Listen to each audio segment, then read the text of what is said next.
نبی پاک نے 63 اونٹ ذبح فرمائے.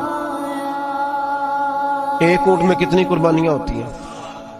63 اونٹ حضور نے ذبح فرمائے. اور حدیث بڑی مزیدار ہے. حضرت ابو ہریرہ رضی اللہ تعالیٰ عنہ فرماتے ہیں کہ جب اونٹ ذبح کرنے کی باری آئی تو ہم سوچ رہے تھے، پریشان تھے کہ یہ تو بڑا مشکل ہے ذبح کرنا، بڑا مشکل ہے، اس کو تو نہر کرنا پڑتا ہے، گرانا پڑتا ہے، باندھنا پڑتا ہے. سب سے مشکل کام اونٹ ذبح کرنا ہے. تو نبی پاک صلی اللہ علیہ وسلم کی تو عادت کریمہ ہے، اپنے ہاتھ سے ذبح کرتے ہیں حضور. وہ ہمارا اللہ خیر کرے، اب اللہ ہی حافظ ہے. ذبح کرنا تو دور کی بات ہے. ہمارا جو BA پاس لڑکا ہے نا، اس کو ڈر آتا ہے جانور کے پاس کھڑے ہوتے بھی.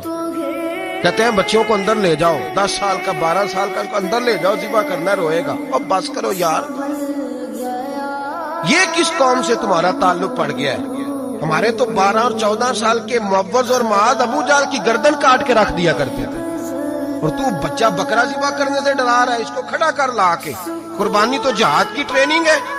وہ کھڑا کر، اس کو کہا بیٹا یہاں کھڑا ہو، اللہ کے رستے میں بکرے کی گردن کاٹنی ہے. اگر کوئی شخص خدا رسول کے دین کی مخالفت کرے، کفر کا جھنڈا اٹھائے، تو اس کی گردن بھی کاٹنی ہے. یہ ٹریننگ ہے بچوں کے لیے. یہاں عجیب ماحول ہے، ڈر لگ رہا ہے، پیچھے ہٹ جاؤ. اور جس صاحب کی قربانی ہے وہ بھی کوئی 1.5 کلومیٹر کے فاصلے پہ کھڑے ہیں، دور کھڑے ہو کے دیکھ رہے ہیں. نفیس ہی بڑے ہیں جناب، لطیف ہی بڑے ہیں. کپڑوں کو کوئی قطرہ خون کا لگ گیا تو بڑی مصیبت بن جائے گی.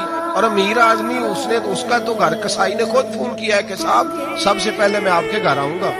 اس کو پتہ ہے کہ منہ مانگی قیمت ملے گی. مہربانی فرمائیں، قربانی میرے رسول پاک صلی اللہ علیہ وسلم سے زیادہ نفاست والی طبیعت کسی کی نہیں.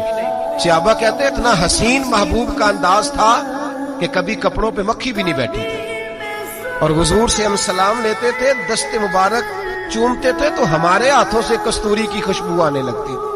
اور فرماتے ہیں نبی پاک کا ہاتھ یوں ہوتا تھا کہ برف بھی اتنی ٹھنڈی نہیں جتنا پیارا حضور کا ہاتھ ٹھنڈا ہوتا تھا. پھر بھی حضور دست مبارک میں خنجر پکڑتے، جانور کو لٹاتے اور اپنی طامت کو سمیٹتے، اور اللہ کے حبیب گھٹنا رکھتے اس کی گردن پر، اور بسم اللہ اللہ اکبر کہہ کے ذبح فرماتے. حضور خود دست مبارک سے. تو اتنا زیادہ نازک مزاج ہو گیا ہے کہ اب یہ والی سنت ادا کرنا مشکل ہو گیا تیرے لیے. 63 اونٹ ہے.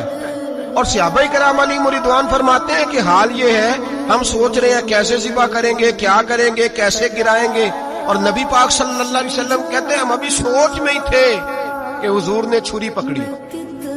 خنجر جب حضور نے اٹھایا تو فرماتے ہیں اونٹ دوڑتا ہوا آیا اور نبی پاک کے سامنے آ کے لیٹ گیا. فرماتے ہیں اللہ کے رسول نے بسم اللہ اللہ اکبر کہہ کے ذبح کیا. اس نے ٹانگ بھی کوئی نہیں ہلائی، پیر بھی کوئی نہیں ہلایا. وہ کسی شاعر نے بڑی عجیب بات کہی تھی. اس نے کہا پھنسی جو دام میں بلبل تو لگی یوں کہنے، کرے گا قتل کیا تو نے جب اسیر مجھے، کباب شمع کے شعلے پہ کیجیو صیاد، شکل گل نظر آئے دم اخیر مجھے.